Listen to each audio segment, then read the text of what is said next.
tarea de un Ecuador entero para reactivar la economía de nuestro país. La pregunta es, ¿cuáles son los retos que tiene el primer mandatario Daniel Noboa Sin para este periodo de 4 años? La esperanza que los ecuatorianos tienen es que haya nuevamente circulante. Qué gusto recibirle. Buenos días. Bienvenido a Radio Morena, doctor José Abel de Fina.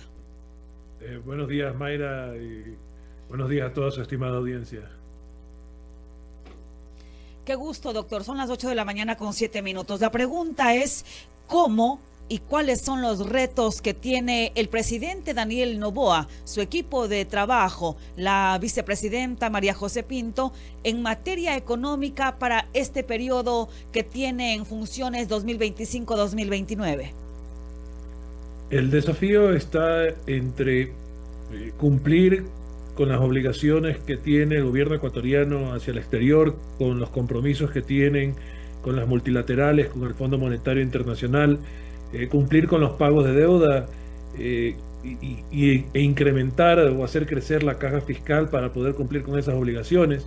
Y por el otro lado está también el compromiso con los ecuatorianos de generar, como indica usted, ese crecimiento económico, esa creación de empleo. Si nos vamos por el lado de cumplir con las obligaciones hacia el Fondo Monetario Internacional, lo que tendremos es un escenario de subida de impuestos y eliminación de subsidios. Eso significa que tendremos una reducción de ese circulante en la calle, ese dinero que usamos los ecuatorianos pasará a estar en manos del Estado y servirá para cumplir con las obligaciones externas. Y si no, pues tenemos entonces que ese dinero, pues si no se da esa subida de impuestos, esa subida de subsidios, podría haber una situación de una recuperación económica comparada con lo que pasó en el año 2024. Entonces tenemos una mejor situación y tendremos un año de crecimiento. Si en cambio viene el tema de los impuestos, lamentablemente tenemos un escenario un poquito más, o diría mucho más, mejor dicho, mucho más complicado que lo que teníamos en el año 2024 en realidad.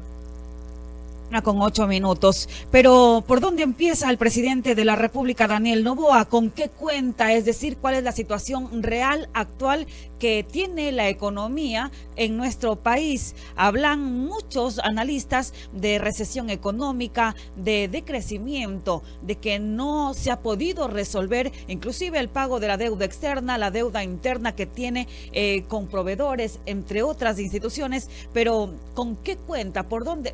¿Cómo parte el presidente Daniel Noboa en materia económica? Parte con una situación de recuperación en estos 3 primeros meses del año. Hemos visto que el comercio se ha recuperado luego del funesto año 2024. Hemos visto que actividades profesionales también, los servicios que dan los profesionales han mejorado. Hemos visto que el sector de la salud, el sector de la educación se han recuperado.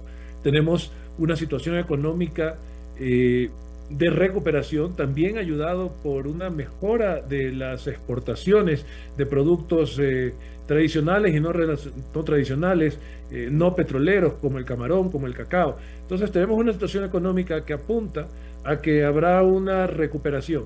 Ahora bien, si por el otro lado tenemos una situación, ahí hay que separar la situación del país de la situación del Estado, de la caja del gobierno nacional. Y esa situación, esa caja del gobierno nacional está en condiciones de déficit. Y para financiar ese déficit requiere el presidente presentar, de acuerdo con los compromisos nuevamente que tiene con el Fondo Monetario Internacional, requiere el presidente presentar en la Asamblea un proyecto de ley para subida de impuestos. Si ese es el camino, entonces esta recuperación que veíamos en los 3 meses, que es con lo que cuenta el presidente de cara a la economía del país, ese optimismo y esa buena disposición de los actores económicos frente a un escenario de estabilidad política luego de las elecciones, entonces esa situación de recuperación ante una subida de impuestos se vería complicada. El presidente tiene que elegir entonces entre cumplir con la caja fiscal y cumplir con el crecimiento o la recuperación económica del país. Las dos cosas no pueden suceder al mismo tiempo en estos momentos. Defina. Usted dice que hay una recuperación de en los últimos 3 meses.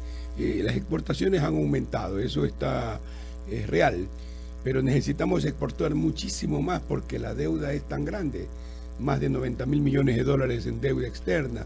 los pagos de la deuda y el servicio de la deuda son muy altos y no hay ingresos. El petróleo ha caído alrededor de 50.000 barriles en los últimos 2 años, no estoy hablando de 2 años y medio, de los últimos 2 años, un promedio. Hay que hacer otras inversiones en el tema de la energía eléctrica para poder tener un parque termoeléctrico más o menos aceptable y tener alrededor de 5.200 megavatios en funcionamiento y no haya las paralizaciones que tuvimos. En verdad todos deseamos que esto nos vaya bien y que nos mejore, pero si nos ponen nuevos impuestos, ¿qué pasará? ¿Estará contento los negocios, las empresas, la gente aguantará un poquito más? El IVA, imagínese usted al 16-17%, me parece a mí fuerte, una banda hasta el 21%, para poderlo escoger en dólares. Es distinto pagar en dólares que en pesos o en reales o otro tipo de monedas, porque el dólar es más difícil. ¿Qué haríamos ahí? ¿Qué aconsejaría usted? Definitivamente es una situación, como bien describe usted, extremadamente complicada. La subida de los impuestos no creo que vaya por el lado de subir el IVA, pero creo que sí va a ir por el lado de impuestos patrimoniales a quienes tienen mayores ingresos aquí en el país, y va también, de acuerdo con los acuerdos con las multilaterales, en la dirección de eliminar beneficios y exenciones y deducciones fiscales. El SRI ha hecho el argumento que son alrededor de 5.600 millones que se pierden o se perdieron en el año 2023 por lo que llama el gasto fiscal. ¿A qué le llama el gasto fiscal? A todo lo que tiene que ver, por ejemplo, con el IVA 0% en alimentos, a todo lo que tiene que ver con el no IVA a los medicamentos, a todo lo que tiene que ver con estos gastos básicos de los ecuatorianos que están exentos, que tienen IVA 0%. Esta situación, entonces, si eliminamos esas exenciones, que es donde más gasto fiscal, ¿no? o donde existen esas excepciones al IVA para que benefician a los ecuatorianos de menos recursos, entonces pues podría tener alrededor de 3.500 millones de dólares el gobierno para la caja fiscal. Pero obviamente, Luis, eso golpea la economía de los sectores más necesitados. El argumento del SRI es que ese IVA del 0% beneficia no solamente a los sectores más necesitados, sino que beneficia pues a los más ricos, ¿verdad? Pero ahí hay un error de concepto del SRI. El error de concepto es que para un ecuatoriano de escasos recursos, el pagar un 15% de IVA sobre sus alimentos resulta que es una parte mucho más importante que es de sus ingresos que para alguien de clase media o de clase alta, ¿verdad? Entonces, no es cierto este argumento del SRI, pero es lo que está impulsando estas eliminaciones de exenciones y deducciones y beneficios fiscales. Entonces, tenemos una situación en la cual vamos a retirar o va a retirar el Estado ecuatoriano alrededor de 1.000 millones de dólares de la economía de los ecuatorianos, de la economía de las empresas, ¿verdad? Y entonces este proyecto que tenemos de incremento de las exportaciones, este proyecto que tenemos de incremento de la producción interna, este proyecto que tenemos en el año 2025 de tener mayor capacidad de consumo en los ecuatorianos, se va a ver limitado por esta subida de impuestos. Creo que si el Ecuador no elimina esta situación de exenciones y beneficios fiscales, si no se le mete la mano a los impuestos, el país puede crecer a tasas del 4%. Si en cambio, de acuerdo con los acuerdos con el Fondo Monetario Internacional, el país elimina estas exenciones y beneficios, sube los impuestos en los alimentos, en salud, en otros rubros importantes, lo que tendremos entonces es que el crecimiento del Ecuador no llegará al 1.7%, que es lo que proyecta el Fondo Monetario. En cuanto a las exportaciones, Luis, la situación es que tenemos ese crecimiento de las exportaciones se debe principalmente a dos rubros. Se debe al rubro del camarón, que se está recuperando de la situación adversa que tenía con la sobretasa por parte de los Estados Unidos por las acusaciones de dumping en el año 2023-2024, ¿verdad? Se está recuperando de eso.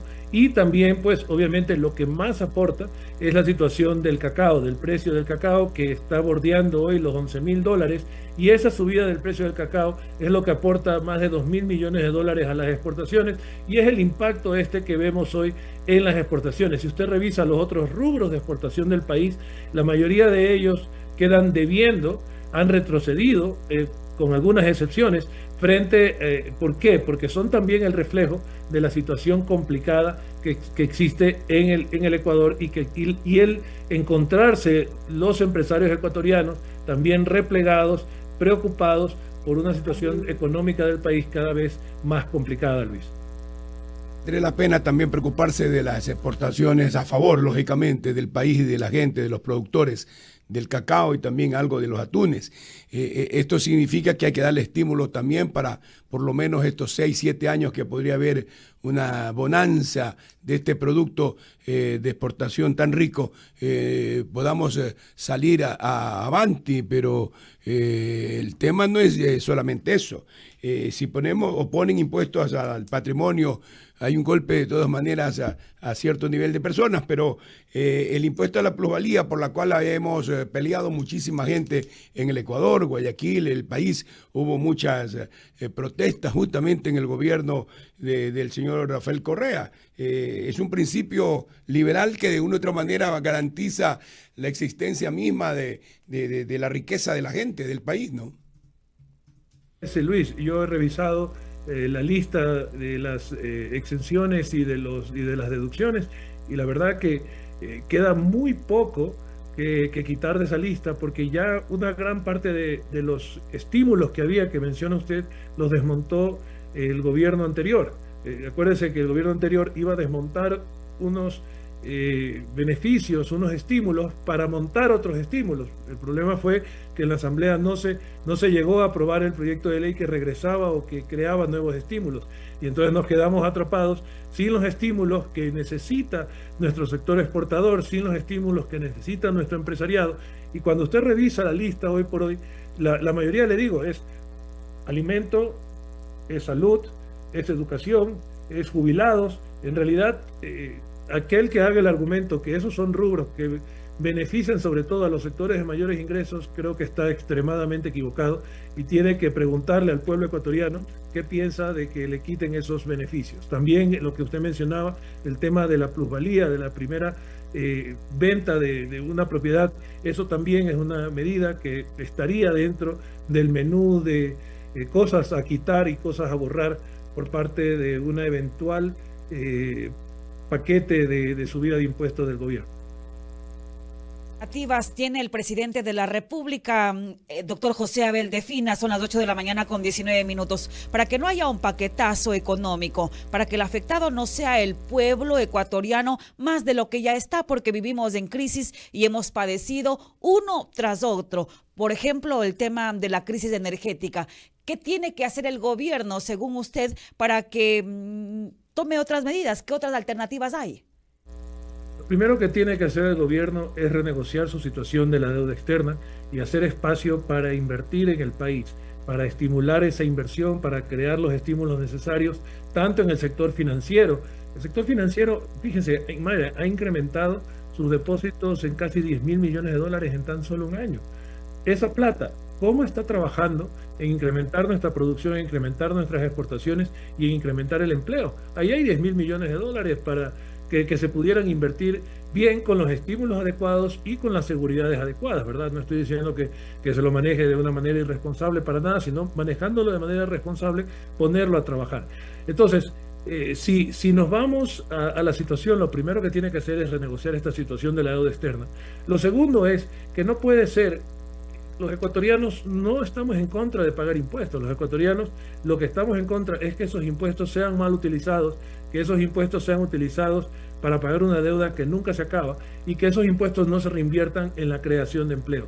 Si vamos a quitar subsidios, si vamos a aumentar impuestos, pues que el Estado debe tener, el gobierno nacional debe presentar un proyecto de un uso eficaz, efectivo, de corto plazo, con resultados para el año 2025, de cómo esos impuestos adicionales que está recibiendo redundan en beneficio para los ecuatorianos, y los ecuatorianos, en la medida que tengamos esas cuentas claras, somos muy solidarios y estamos dispuestos a apoyar la creación de empleo y el crecimiento del país, pero no estamos dispuestos a que los impuestos se utilicen para más gasto corriente, que los impuestos se utilicen para pagar deuda externa, y esto pues tiene que, no es un tema de no pagar la deuda externa, es un tema de poner a trabajar recursos, invertir recursos para hacer más grande el pastel de la economía, y que esa economía que crece pueda responder a sus obligaciones adecuadamente.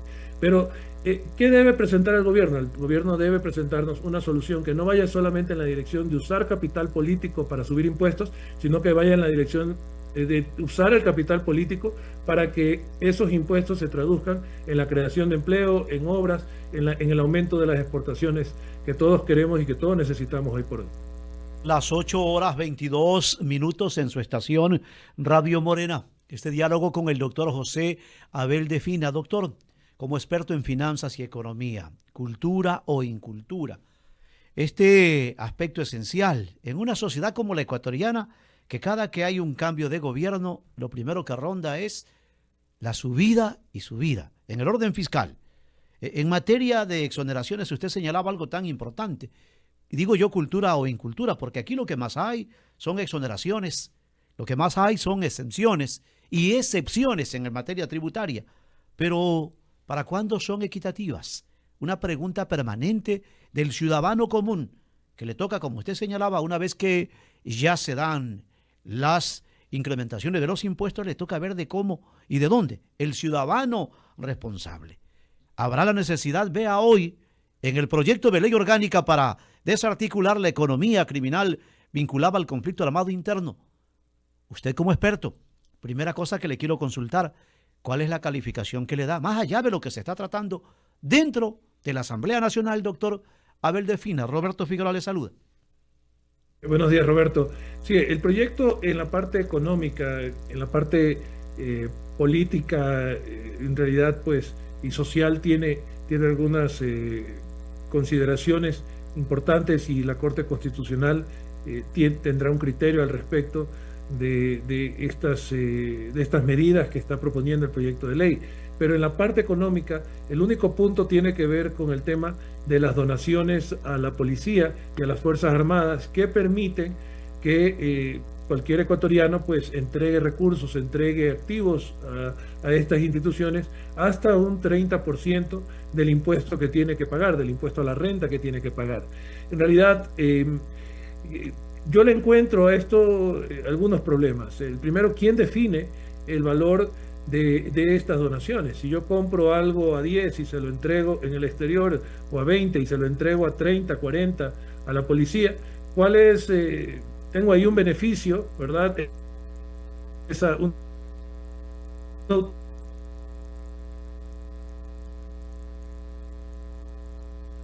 Las 8:24 a.m. El diálogo es con el doctor José Abel de Fina. Parece que hubo una interrupción en la comunicación, pero la retomamos. Prosiga, por favor, doctor de Fina. Sí. Entonces decía que esta medida del 30% de crédito fiscal, es decir, si uno dona $100 o $100,000, puede reducirlo eso del impuesto que tiene que pagar. En realidad quedan muchas áreas grises, como puede ser que alguien compre algo muy barato en un lugar y se lo done a la policía a un valor mayor, y ya tiene la reducción del impuesto, ¿verdad?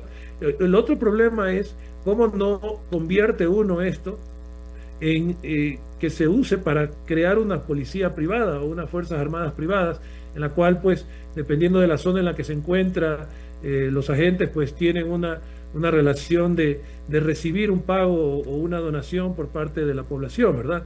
Esto en algunos países, en México, por ejemplo, ha resultado en que las empresas usan a la policía y a las Fuerzas Armadas como fuerzas privadas de seguridad. Esto no puede pasar, porque la seguridad debe convenirle o debe servir a todos los ecuatorianos. Entonces, hay todavía pues muchas indefiniciones en el proyecto de ley. Puede ser aprovechada para generar más corrupción si no se maneja adecuadamente, y esto me preocupa. También no debería sorprendernos que, como ha pasado en casos anteriores con los otros proyectos de leyes del presidente Noboa, que en la Asamblea Nacional, en las comisiones, estos proyectos de ley reciban, es una estrategia del gobierno, ¿verdad?, que es válida hasta cierto punto, reciba pues un incremento de medidas, un incremento de normas, se haga más grande el proyecto en la Asamblea Nacional. Lo hemos visto en los proyectos de ley, en las leyes anteriores, y es posible que esa estrategia continúe y que nos encontremos con medidas de carácter económico, de impuestos, que vayan, que no van en el proyecto de ley original, pero que se incorporan por parte del bloque de ADN en la Asamblea. Estamos esperando acciones efectivas en el orden de elusión y evasión, que hay cantidades de millones. Correcto. Correcto, podría ser, Roberto, que haya medidas que se introduzcan en las comisiones por parte de la bancada de ADN, que lo hemos visto en ocasiones anteriores y que no lo vería nada extraño que suceda nuevamente. Él defina lo deseable sería que, habiendo un cuerpo parlamentario vario, vayan pues y lo mejoren el proyecto, le incluyan algunas otras cosas importantes. Por ejemplo, mire usted, en el artículo 9 de los grupos armados organizados se reconoce como grupos armados organizados que gestionan economías criminales los siguientes: grupos armados organizados, 1, 2, grupos paramilitares, grupos guerrilleros, las autodefensas, dice, y otros grupos que cumplan con elementos y requisitos establecidos en el reglamento a expedirse. Las autodefensas, podríamos decir, son las compañías de seguridad o los comités de defensa en los barrios que de una u otra manera hacen ayuda. Las asociaciones de ganaderos, las asociaciones de agricultores, tanto en la sierra como en la costa, los grupos de defensa que tienen los hermanos indígenas, los ganaderos en todos los lados. Entonces estas autodefensas terminarían siendo perseguidas en lugar de ser un elemento, habría que corregir, un elemento de ayuda y de contribución a la fuerza pública. Por ejemplo, eso es una equivocación.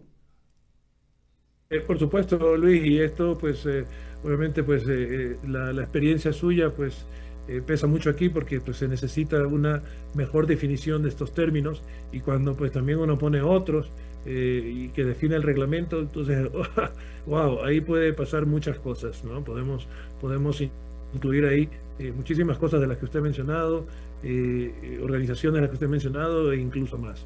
Entonces pues obviamente que esto deben mirarlo con lupa los asambleístas, deben tener la técnica adecuada para analizarlo y aclararlo de una manera que defienda los intereses y los derechos de los ecuatorianos. Hoy nos apura un solo término, un solo punto, una coma puede cambiar el curso de lo que realmente persigue el objetivo, el fin primordial de una normativa. Así es, mi querido Roberto, y en esto pues obviamente a mí me preocupa este punto que bien señalan ustedes, pero también me preocupa que no haya la claridad por parte del gobierno en definir cuáles son las medidas económicas que se van a tomar y que vaya y redunden en bienestar de los ecuatorianos, y cuando manda un proyecto de ley que no haya la transparencia necesaria para definir todos los puntos. Son reglas válidas, pero creo que comete un error de comunicación y no asume la responsabilidad y pasa esa responsabilidad a la Asamblea. En todo caso, pues todavía tenemos que ver qué sucede en la Asamblea con el proyecto de ley en términos de la parte económica y obviamente en la parte pues jurídica y política, ¿no? Entonces, pues esa es la expectativa con respecto al proyecto de ley. Sí, los tribunales especiales están prohibidos en el Ecuador. Yo de ninguna manera me opongo a una ley fuerte, dura, para proteger a la ciudadanía.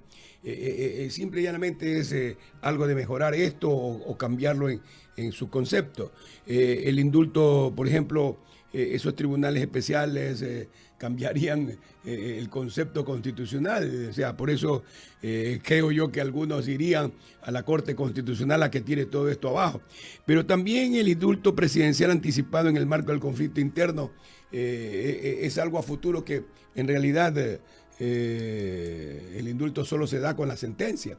Pero por eso es que el policía no quiere ayudar a combatir, porque desde el momento en que él se mete en una defensa fuerte, terminan procesados, tienen que pagar sus abogados, terminan huyendo, aunque ahora dirán pues que dice aquí que no irán presos, pero sigue el proceso. ¿Quién le paga esa pelea? ¿Quién le soluciona el problema del sufrimiento por probar o no probar esto? Sus propios compañeros pueden ser los que con contribución especial, como colaboradores eficaces, lo venda al otro y terminan destruyéndose entre ellos, cuando la solución es una redacción totalmente distinta. Por ejemplo, no cometerán delito los miembros de la fuerza pública que al momento del delito flagrante tengan que actuar en defensa de los bienes y de la vida de las personas, al momento, previa advertencia, lógicamente, y es directo, no cometerán delitos.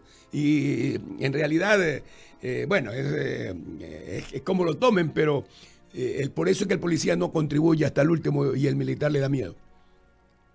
Así es, Luis, y claro, ahí en lo que usted ha expresado, obviamente que no significa que le está dando una carta o una patente de corso al policía, porque todavía tienen que probarse pues que fue efectivamente hecho en defensa, ¿verdad? Y entonces pues eso tiene que analizarse adecuadamente. No todos los policías pues que abusen, o aquellos que abusen de esa autoridad, de esa norma, podrán hacerlo. Entonces, pues, obviamente que tienen que venir atrás los cuerpos legales necesarios que desarrollen esta teoría de la defensa del policía de una manera adecuada. Te lo dijo, estaremos atentos a lo que trate la Asamblea. Hay temas de orden penal que se refieren a la libertad personal, situaciones de garantías en el orden de el